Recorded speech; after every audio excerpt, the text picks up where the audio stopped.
Eliminex here. We're catching wildlife. Here's a possum.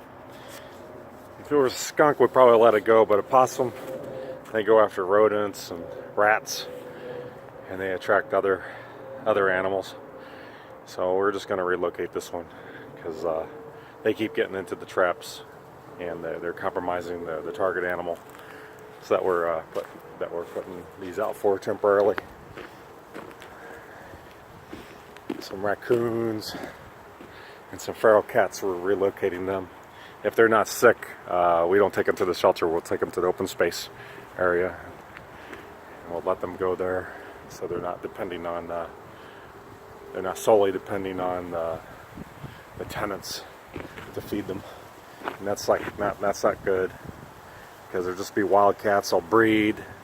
They'll overpopulate this development. They'll bring fleas, all these indirect illnesses. They could scratch kids. You know, there's a lot of things they can transmit, including Lyme disease and staph infection and all that stuff. So it's good to keep the place clear of